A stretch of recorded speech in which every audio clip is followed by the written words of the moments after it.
I really enjoyed myself this special weekend with you all up at Atlantic City. I can't tell you how good it felt to be with all of us again. In 1961 was not an exceptional year for me. I played very little during the season and none during the World Series. But I just want to let you, all of you know that if it hadn't been for all of you guys, I wouldn't be owning this plane that's right behind me. And I sure hope you really enjoy this video as a special moment in your life when we had a reunion of our 1961 team. And if maybe some of you guys might think about it sometime, but if you'd like to own one of these planes yourself, give me a call. A.O. Williams is a fantastic company.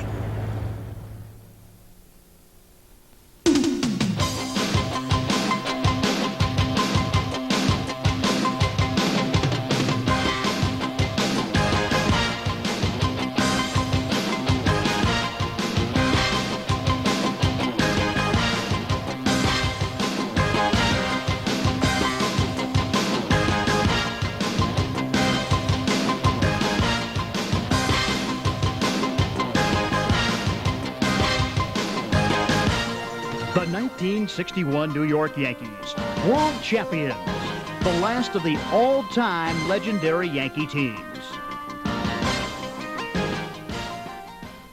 29 years later, they're back, billed as the greatest team of all time. The reunion of the 1961 New York Yankees.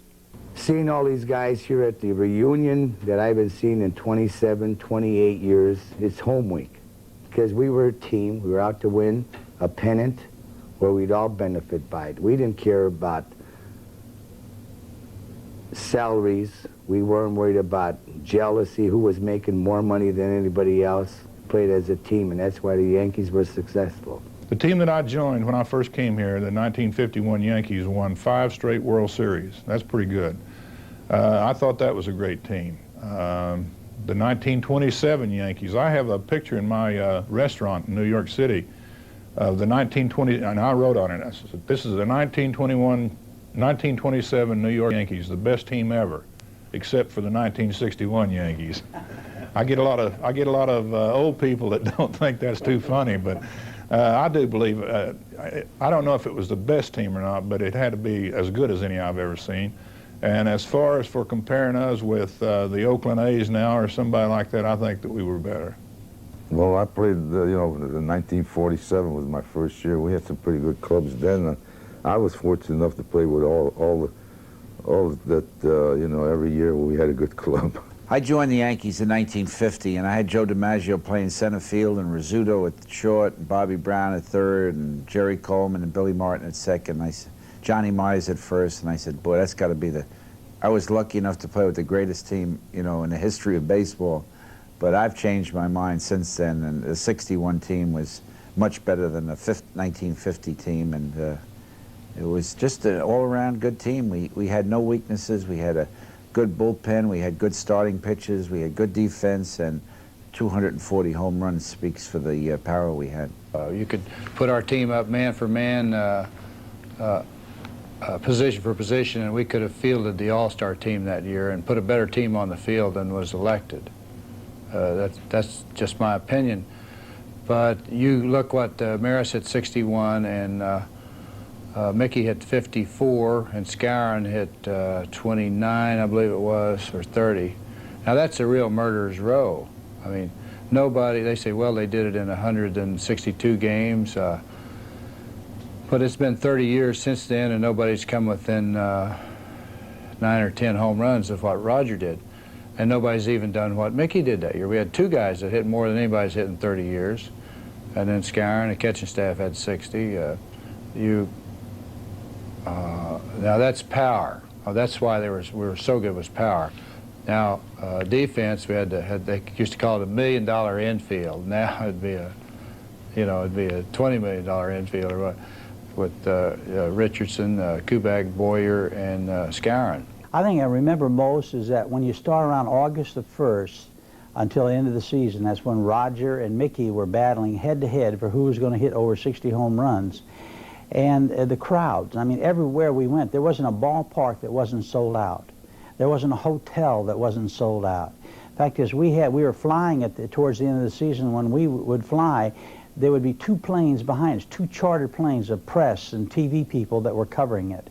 And when we'd come into the clubhouse after the ball game, there'd be 25 ball players, but there'd be 100 press people in there. We didn't have a moment's peace to ourselves. We'd have to go to our rooms just to get away because everybody was looking for a special story. It was well, I can't say mystery, but it was excitement time, like a World Series all that last 2 months. You know, this was not only a great ball club, but a pretty good group of guys as well. And, you know, your personality pretty much stays with you throughout the years. You get a little bit older, but I think you mellow a little bit too. When you're doing it, it's one thing, but the reminiscence, I think, is probably a bigger thrill than actually doing it. The Yankees entered the 1961 season determined to win it all after a shocking defeat to Pittsburgh in the 1960 World Series. I went into not only spring training, but I took about 2 weeks off, and I went into spring training on my own right after the World Series in 1960 when Mizrowski hit the home run. And I know there wasn't anything going to beat us that year. I think that everybody strives to win a World Championship. Look, Appling played 30 years and never got in a World Series. Ernie Banks never got in a World Series. And we were just lucky. We were there at the right time. You had guys who had played in probably 8 World Series before we even got to 61. And they were still with the same ball club. See, that's what's unique about this. These were not guys who were just coming up to the big leagues. These were established Major League ball players who had had a tremendous amount of success and still had that hunger for success. And I think the game has changed where you'll never see that again. Because the minute a guy gets to his 4th or 5th year, he's thinking free agency. And the ball clubs are saying, well, can we afford him? If we can't afford him, we have to let him go. And so everything breaks up. But there's so many distractions in the game of baseball today. And I'm not saying they're all bad, I'm not saying they're all good, but there are distractions whereby success basically is kind of pushed out the door and everybody's worried about, well, where will you be 2 years from now? And these guys, when you went to spring training, all everybody worried about was being in the World Series. Now guys are worried about, well, am I going to negotiate in September? So it's a totally different ballgame now. No, it is not luck. It is the Yankees, period. That's what they played for from the day that spring training opened until the season ended. Was to be number 1, to win the pennant, and to win the World Series. It's just something other clubs never did do, I don't think. Ralph Houk was the man chosen to lead the team after the Yankees asked the legendary Casey Stengel to step down after the 1960 season. It wasn't nearly as hard as a lot of people think it was because I knew we had a real good ball club and I had managed some of the players in AAA ball at Denver, like Bobby Richardson, Kubek, and Blanchard and Terry and some of them. So the biggest thing was, of course, taking over from Casey. A lot of people wondered why I did and why they had fired Casey and so forth. But when you play games every day, you don't really worry too much about pressure. And I knew we had a great ball club, and so it didn't bother me as much as some people might think.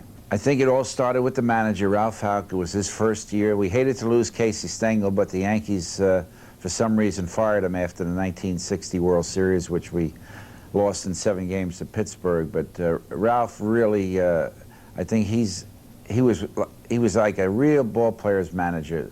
Kubek and Richardson had played with him in Denver, a few years before, and he started that team. He changed our whole pitching staff. He and Johnny Sain, we got to where we could pitch every 4th day. The players loved him.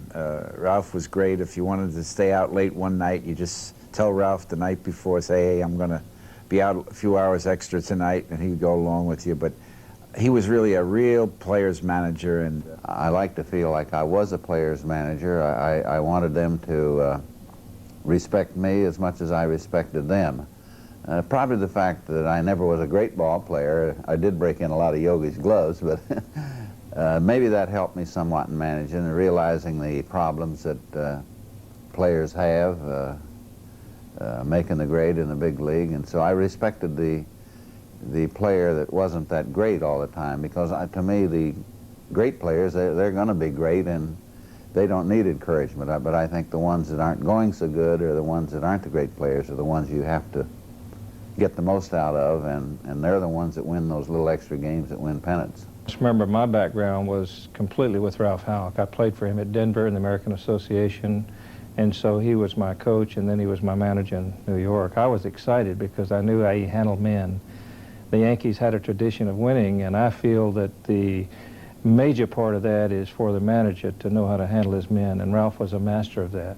He was able to bring the most out of individuals, mold them together as a team, and he did it in a way that the players really appreciated. The confines of the clubhouse, constructive criticism, pat on the back, and his positive approach made you want to go out and do the very best you could. So I was excited that Ralph was taking over, and the results were world championships, both in '61 and '62.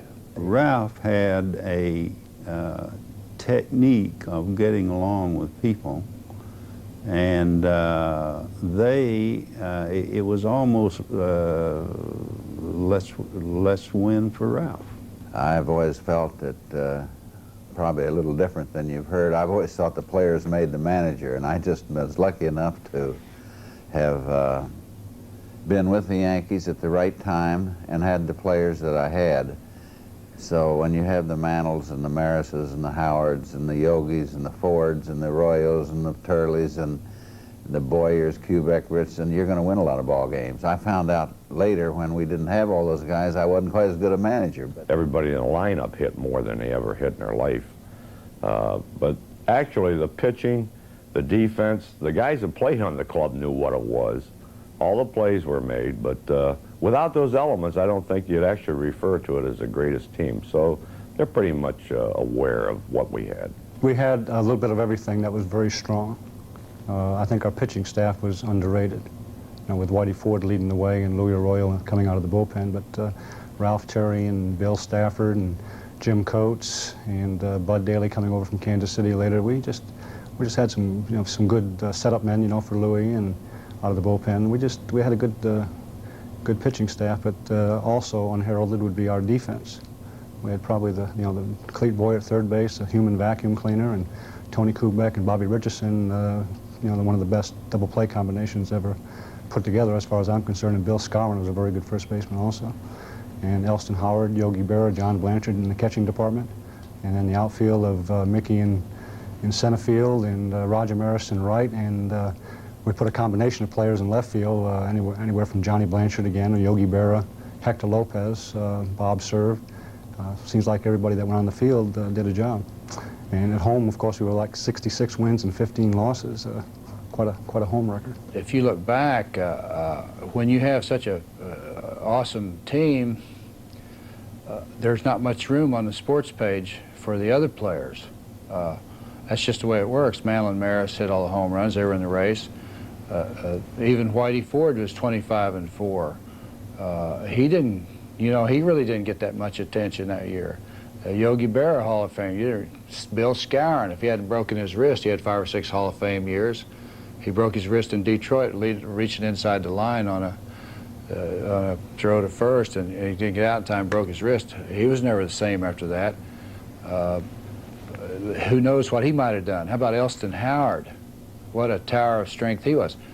Now, go to the infield. How about every one of these guys on the infield? Had they been with the lesser ball club and played for 15 or 20 years, you put Brooks Robinson on that team, he probably wouldn't have gotten the Hall of Fame. I mean, there's so many Yankees in there. I mean, I don't mean to denigrate anybody else's performance. I mean, they're great. But you take certain players and put them with other teams, they're a big duck in a little pond. Now, I mean, it's hard to be a big duck in a New York pond. We had a hell of a ball club in 1961. I had the pleasure of playing 54, 55, 56, 57. And the 54 team, we won 103 games and lost the pennant. That was my rookie year, and the Yankees had won 5 in a row, which was, that's a record I hope is never broken. There were 12 guys that played on that team that are, I think 2 passed away, Vic Raschi and Joe Collins.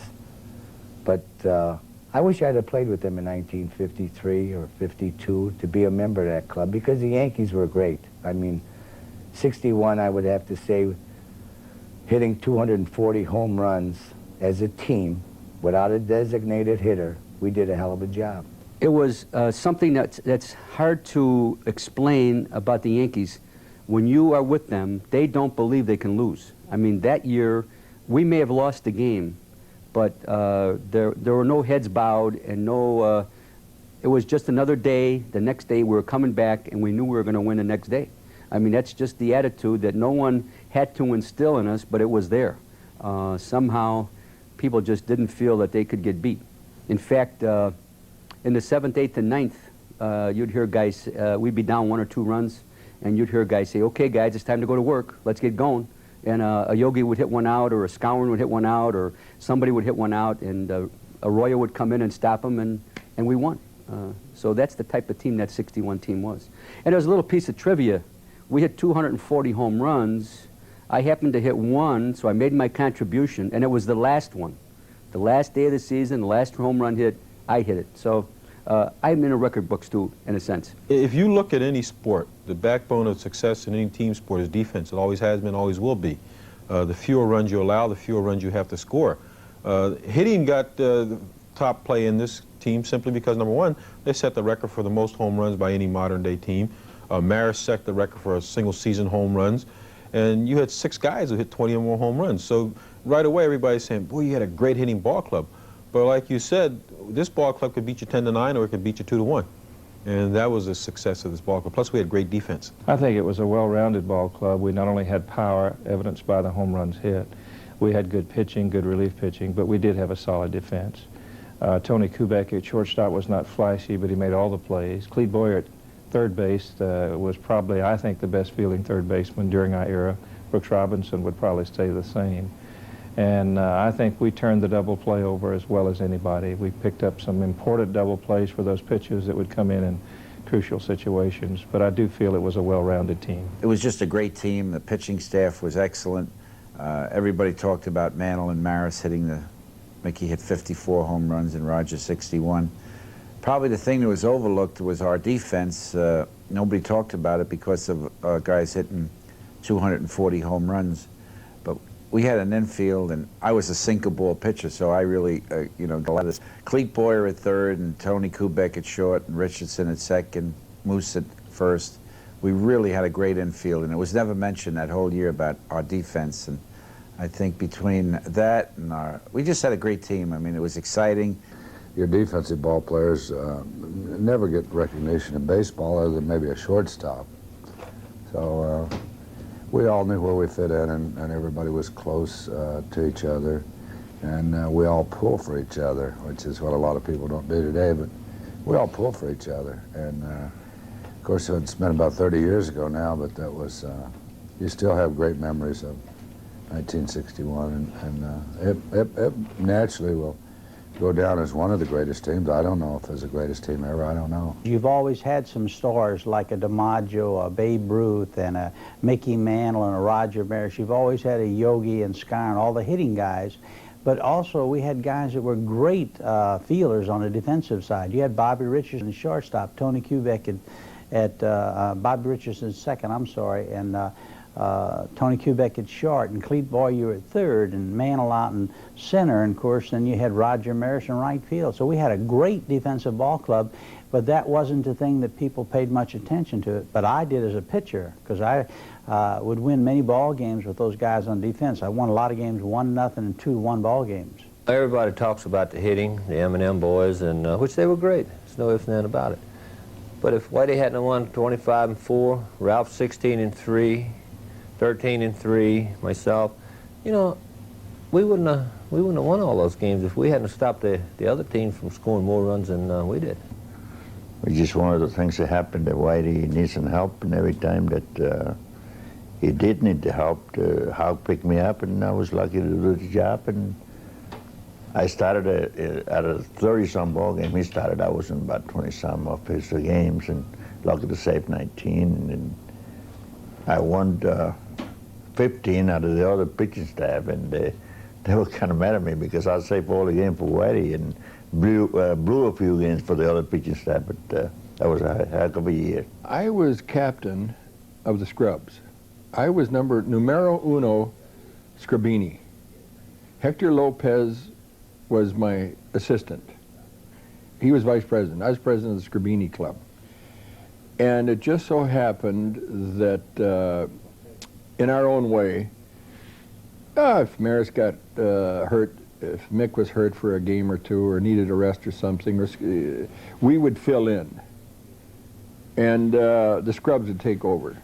So Hector Lopez and myself would make kind of a comedy out of it. We'd laugh, well, it's your turn now, now it's my turn. And so we'd go out, just relax and have a good time, knowing that all the pressure of the ball game was given to Maris and Mantle. But yeah, we had a heck of a bench, yeah. When there was a nucleus of what, Barra, Mantle, Ford, and then the rest of them kind of filled in around them. It was a great unit. I'd like to be a young kid trying to make the Yankee Ball Club with Howard and Barra up there. Hey, go on, move on to the next one, go back to Portland. And, but it was, like I say, we put it together, or I did, you know, those big stars and everything, and I was just a Scribini. But I had a Scribini year and put it together, and yeah, we did a catching staff. We'll put it this way, we weren't hurting behind the plate. It's funny because before I got the Yankees and stuff like that, I was a regular ball player. But that year, we had so many good ball players, and Ralph Houk was trying to keep everybody happy. So my role was to fill in here and there and wherever it needed me. So I was fortunate most of the time I come in and I did what I had to do, or whatever I was asked, called upon to do. I got a few base hits. Yeah, I even got strike out once in a while, you know. But I think my contribution to that ball club wasn't so much during the season, but in the World Series. I remember that year I only hit about 222 and everybody was hitting home runs. I had 3. So it helped me to get them up to 240 something. I think it was 41 or something that hit that year. But anyhow, I was fortunate enough to be in a great ball club. You know what I really think, and I look back now, I think that all the pressure of that 61 season to say Scarron, even myself in a small way, Yogi, Elsenhauer and everybody, was taken off. All the pressure of playing every day in New York, or just in major leagues, the pressure was taken off from Maris and Mantle. And as they progressed in their climb to the 60 home run ladder, the rest of us would kind of just relax. And as a result, gosh, we all had great years. You know, in other words, the bench and the starting 8 put the good years together. But I think it was due to the fact that all the pressures were taken off from Mantle and Maris by their gaining all the headlines. The rest of us were kind of, we were just following in on the coattails with no pressure. And I really believe that. The man who carried all the pressure in 1961 was Roger Maris, the man who battled the ghost of Babe Ruth and won, outlasting Mickey Mantle in the greatest home run derby of all time to hit 61 home runs and break the Bambino's record. Here's the windup.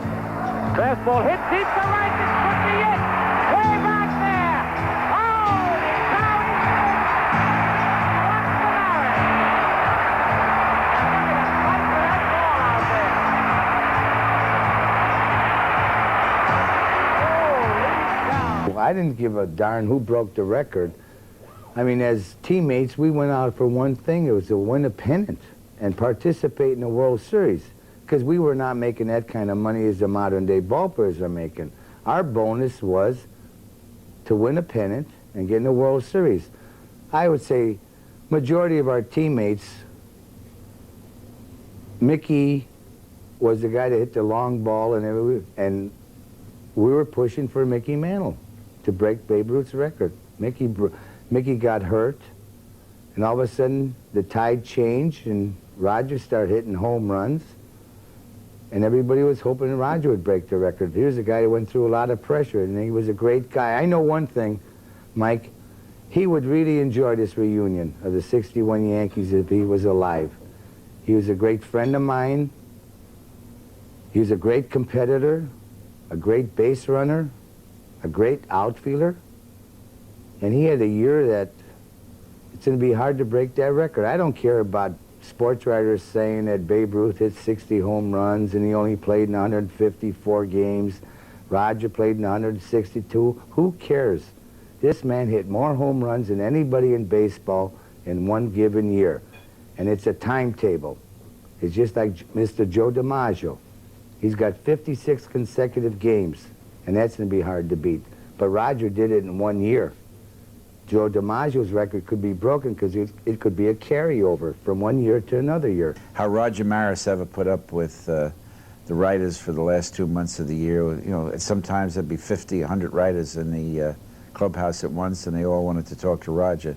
It took the pressure off of us. They didn't bother us all season, but it was just a very, very exciting year. Roger had tremendous years, but not the longevity that some of the players in baseball have had that have gone in the Hall of Fame. I personally think that in 1960 and 61, he was a premier player of our time. He not only battled and won the home run championship, but he was a guy that was more apt to knock a guy out on the double play to win a ball game than perhaps anybody.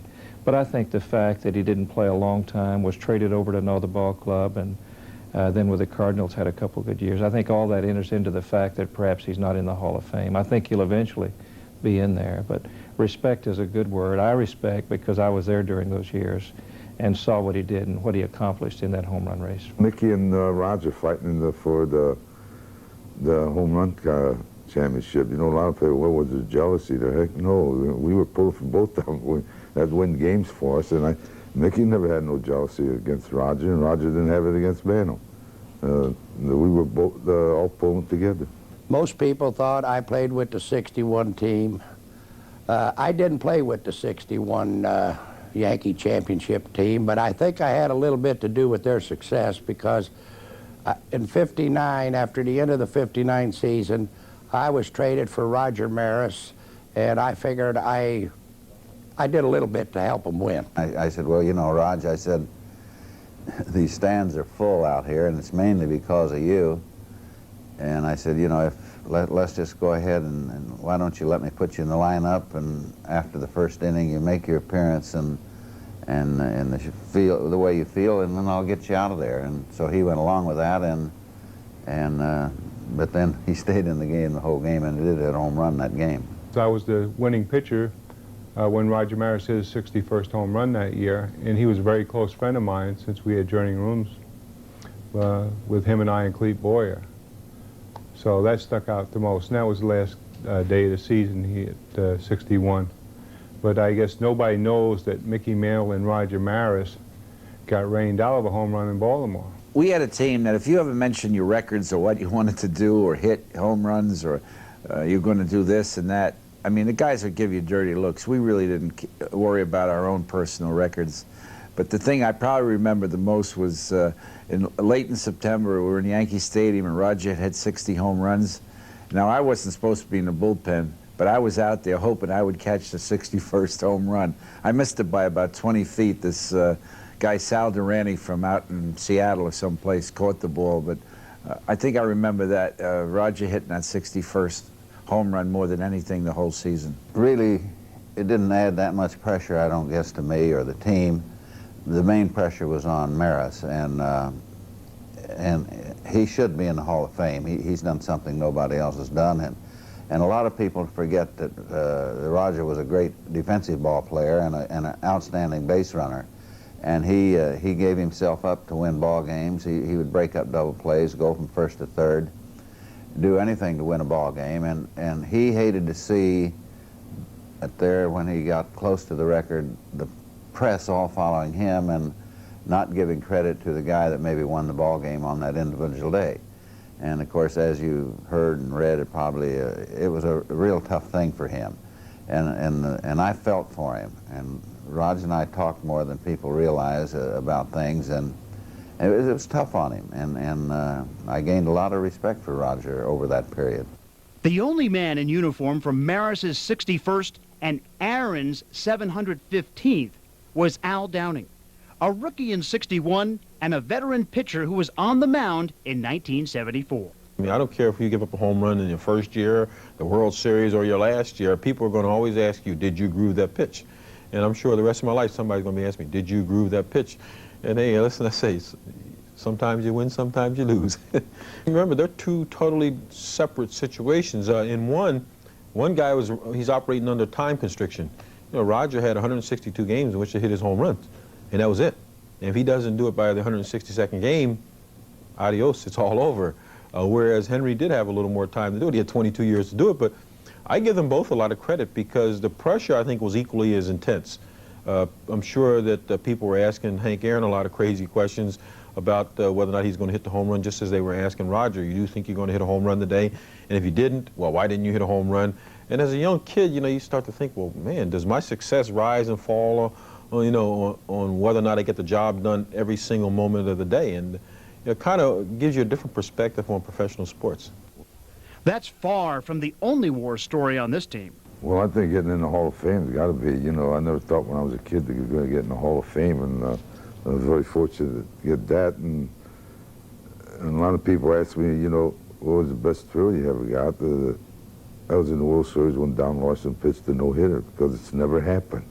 I don't know if it's ever going to happen again, especially a perfect game. There hasn't been a no-hitter, and this was a perfect game.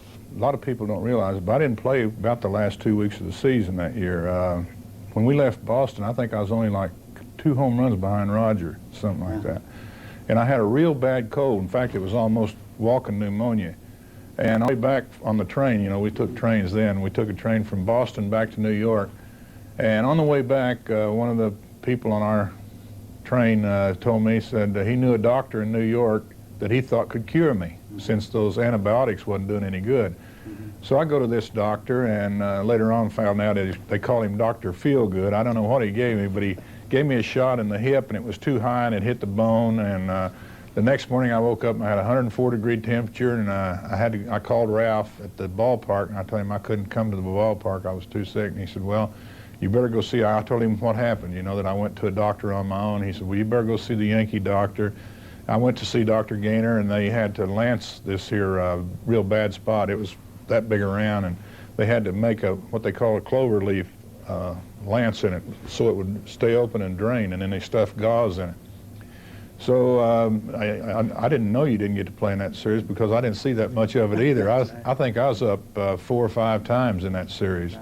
I talked Ralph into letting me play one of the games in Cincinnati, and it started bleeding. The wound started bleeding down my pants, so he took me out. I grew up watching Mantle play center field, and I grew up in Detroit, and I'd sit in the center field bleachers and watch him play. And it wasn't maybe 5 or 6 years later that I had a locker right next to his in Yankee Stadium, and that's about as much of a dream come true as you can say. There were some late nights, but you know, we sat around and we talked about the game and thought about the game, and there was a lot of benefits to that. I remember going back, you know, when Casey was there, it was fun. He'd stay up all night with the reporters in the club car. We'd travel by train some, and we were one of the last clubs to start to fly. And he'd tell stories. It was fascinating to stay around and hear the stories of the players from his era. He was pretty good about not drinking too much, you know, and every once in a while he'd come around and have a little pep talk, say, hey, you think you guys ought to cool it tonight or something like that? We got a big series tomorrow, you know. Didn't help, but he said that anyhow. When you walked out on the field, the other team was intimidated because they knew you could beat them. And they knew, it's like Yogi said, it ain't over till it's over.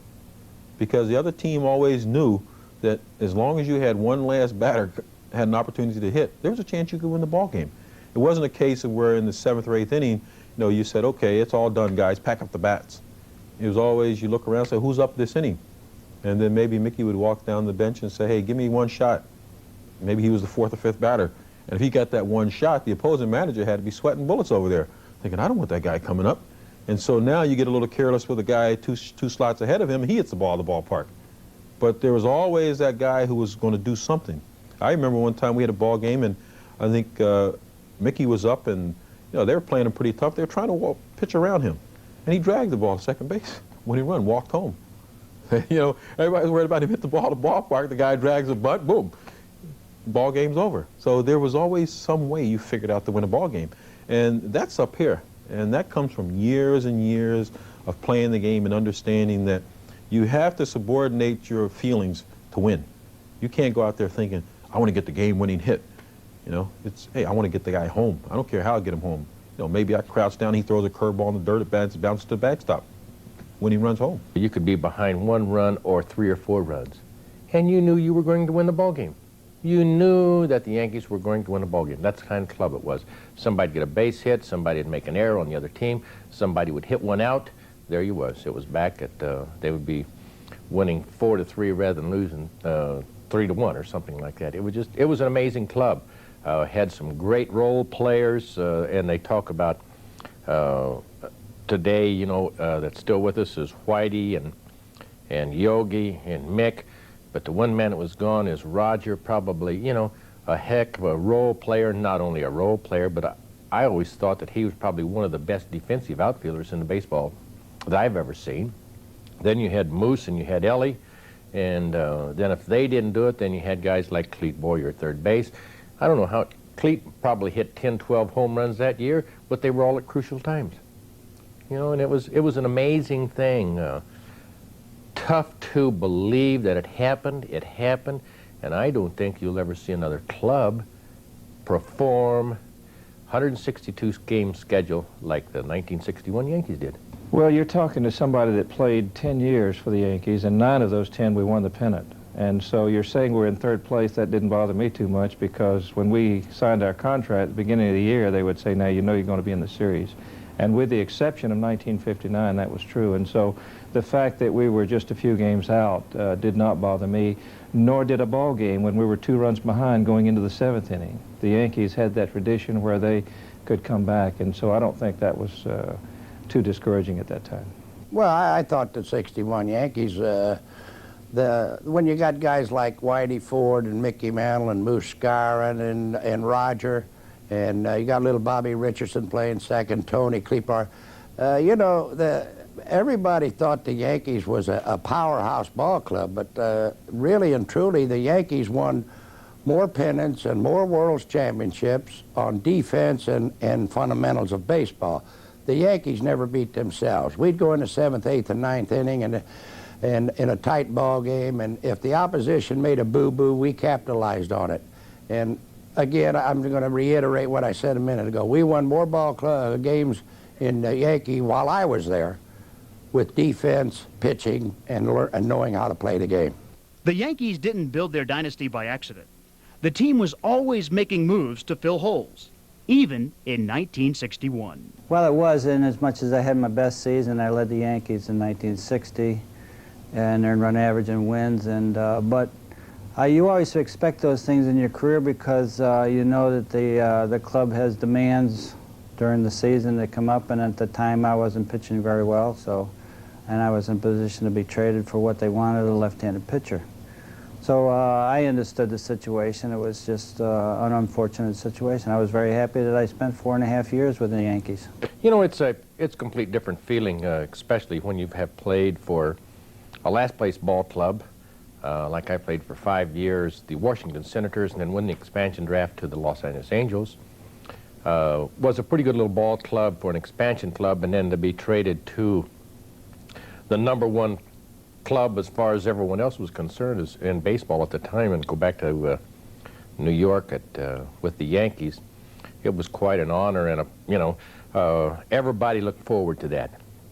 Everybody wanted to be with the Yankees.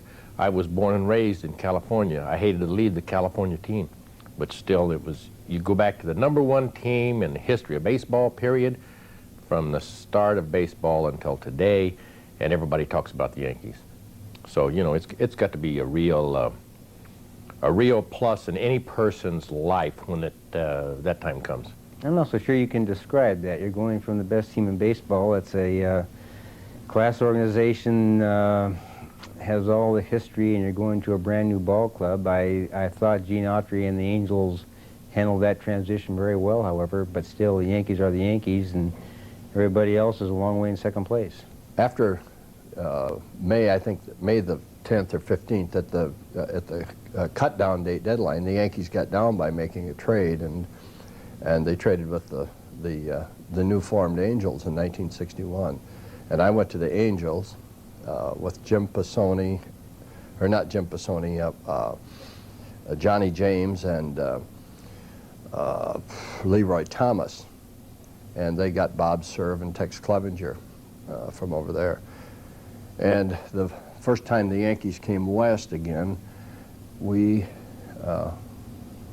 I guess that Rigney decided that I should have the ball, so I started the game, and in the bottom of the 6th inning, they were beating us 1-0, and I had been pitching very well, but it looked like I was going to have to be taken out of the game because the bases were now loaded with 2 out, and Rigney decided that he'd let me hit. So I got up there, you know, and the first pitch was on the outside corner, strike 1, and I took it like I always would, the first pitch, and then the second pitch was about knee-high, and I swung at it and missed.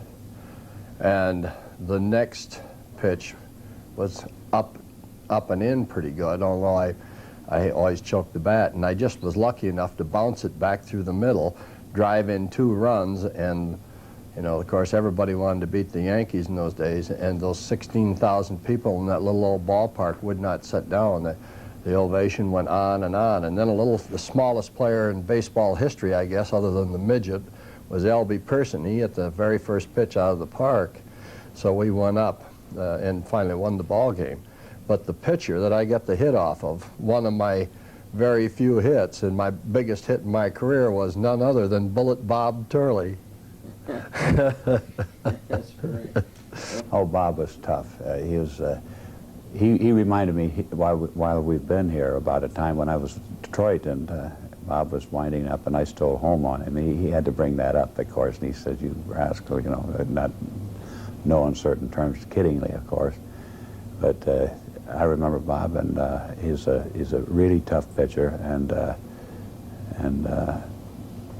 you know, I wish that getting back to what I said before, I wish that I could have been more of a contributor, but they really didn't need too much help. Well, it really kind of stunned me, and I think it did everybody in the clubhouse. Gene Archer was, of course, they were expansion club, and they were new, and he was new to baseball. And it actually happened. After the game, after they beat us, Gene Archer came in the clubhouse and you know, thanked everybody for letting the Angels win. And you know, down deep in your heart, you don't let anybody win, not in baseball. You don't let them win. They may win, but you don't let them if you can prevent it. But as growing up as a kid, I used to watch Saturday, you know, cowboy movies, and Gene Archer was one of the cowboys that was on the most, and I knew who he was, and I knew him with, you know, when I saw him, but when he walked in the clubhouse, it was really kind of funny that he would come over in our clubhouse thanking us for letting the Angels win. Well, you know, I was with Cleveland, and we had just lost 4 straight games in Kansas City, and I was a pinch hitter primarily. I was not a position player, and on the way to L.A., one of our coaches said, "Hey, there's a workout tomorrow in L.A., Hale, Delahose, Dillard, guys you never heard of." We didn't play the 4 games, and we didn't lose them. So one of the writers asked me what I thought about having to work out the next morning in the middle of the season. I said, "That's fine. I don't golf. I've been to 20th Century Fox to see all the movie stars, and I've been to Disney World. So to go to workout's fine." Well, that next morning we had to work out, and we kind of goofed off. And the coach said, "You know, this is the last day we can bring up an option ball player." And I don't know what made me say it. I said, "I'll probably go to New York." So that night on the bus going out to the ballpark, the traveling secretary tapped me on the shoulder and he said, "Bob, we've traded you to New York." And I said, "Well, which one? The Mets?" Because they were in last place at that time. He said, "No, the Yankees." I could not believe it, because when you're on a team other than the Yankees in the 50s and 60s, you don't think you're ever going to be in a World Series. So when I got traded to the Yankees, I became their biggest cheerleader. I wanted to get in the World Series, get the World Series ring, and be part of that great tradition. The winning tradition, I think, is built around the pinstripes and the fact that you win so much. When you go into a city expecting to win 2 out of 3, 3 out of 3, or 3 out of 4 games, you gain that confidence that you didn't have it with a losing ball club. with a losing ball club, you went out and see how many runs you could hold the team to, expecting to lose. But with New York, you expected to win. And yet you're surrounded by great talent. It's quite a difference pitching for a first division team versus a second division team. I mean, you know the talent's behind you when you throw pitches that should be double play balls. They are double play balls. With a second division team, they may not be double play. They may not be anything but errors. And so it's a more difficult situation. But again, the pressure is not with you playing with a second division team. If you get knocked out in the first or second inning in one start, you'll be starting 4 days later. At New York, you weren't sure whether you were going to start again if you got knocked out, because there were so many good pitchers waiting to take a turn. I think you hit the nail on the head. They knew how to win. Of course, they had great personnel, and they believed they could win. They just didn't believe they could get beat.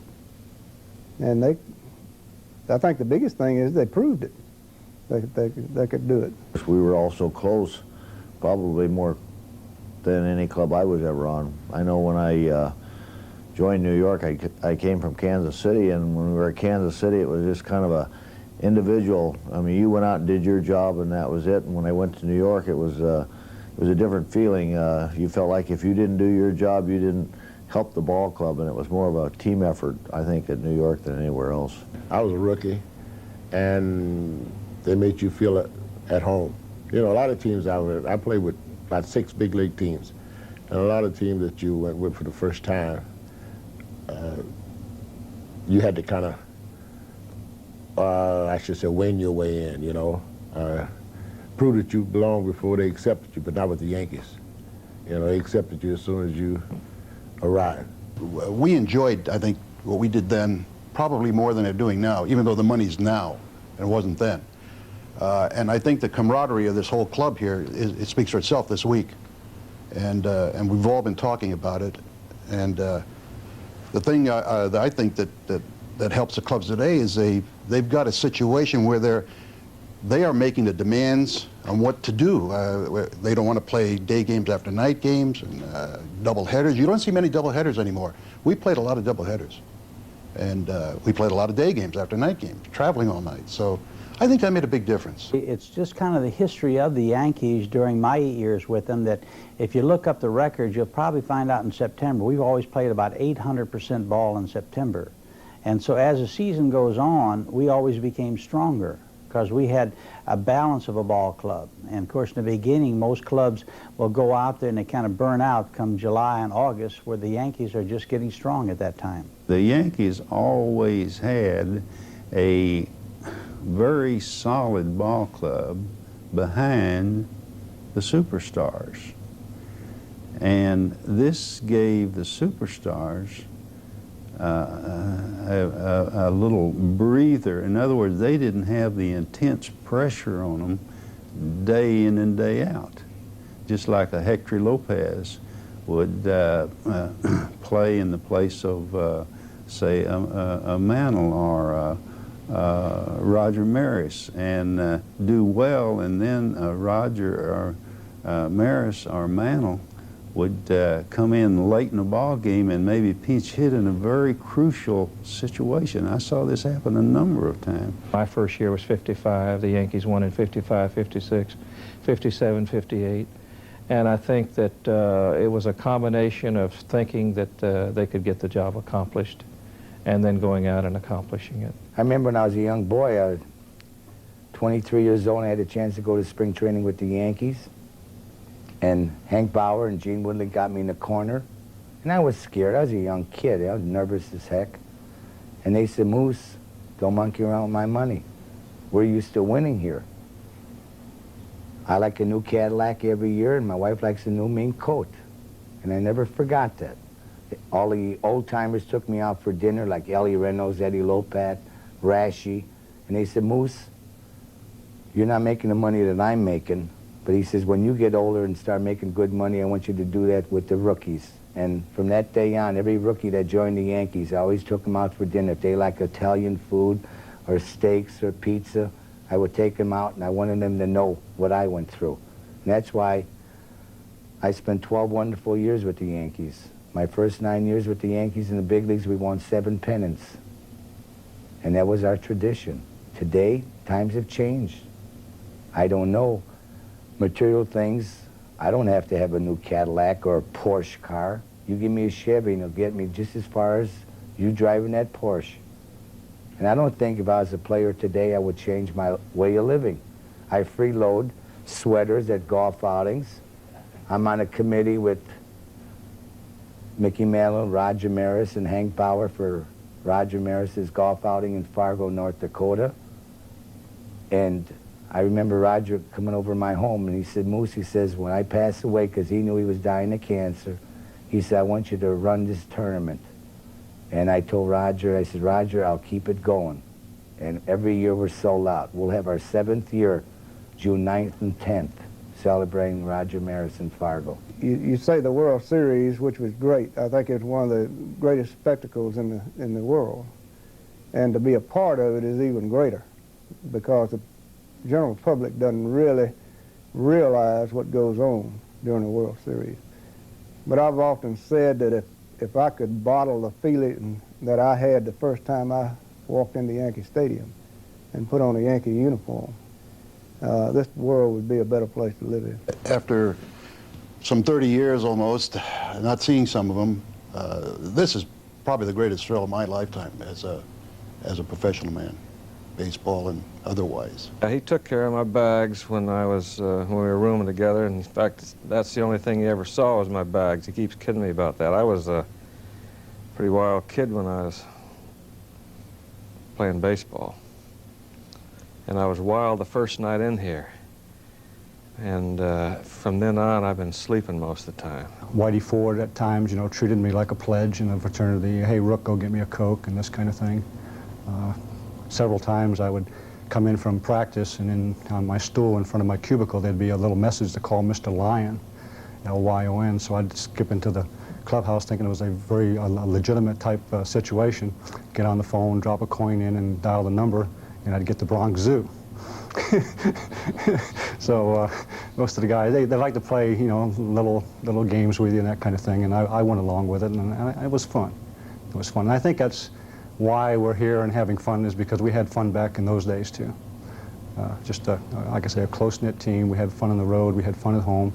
Got together quite a bit at home, and it was just a nice team. There's no question when baseball players leave the game of baseball that they miss the people associated with the game more than they do actually playing, probably. And everybody's from different parts of the country, and you run into them occasionally, but many of them very seldom. And they're a big part of your life when you're playing. You go through a lot of happy moments and a lot of sad moments and a lot of trials, and it's great. I was kind of the baby on this ball club. I had, in 1961, I was called up the last month of the season at 22 years old, and had a lot to learn. And all of these guys that are here were the people that taught me.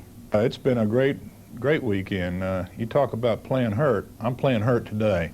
I've been having too good a time with all the guys, but you know, I get to see Whitey and Yogi, Hank, and Moose. We have a Mickey and Whitey fantasy camp down in Fort Lauderdale or Orlando at Baseball on Broadway every year, 2 or 3 times a year. So I get to see a lot of the guys, Cletus, but there's some guys here like Johnny James and Bob Bullitt. I don't get to see him that much, but there's a lot of guys here that I haven't seen since 1961. That's a long time. You know, you get to be like, you play 8 months out of the year with a bunch of guys, or more than that, really. I mean, some of us played 5 or 6 years together. And you get to, it's almost like breaking up your family when you have to scatter out, you know, and you just don't get, everybody comes from all over the country. It's not like everybody came from New York, you know, so you don't get to see people for a long time, and it's a lot of fun to get back together and talk about old times, you know. I had a great time here. Well, I think when we get around with each other, we kind of blow smoke. You know, we kind of precious, we pull for each other, and we always, you know, tell each other how good we were. I don't think any of us are as good as we talk about. Oh, it's a great feeling to be around the guys. Some guys I haven't seen since 1961, believe it or not. I run into them occasionally at the Old Timers game and so, but Bob Servin, one in particular, I haven't seen him since 1961.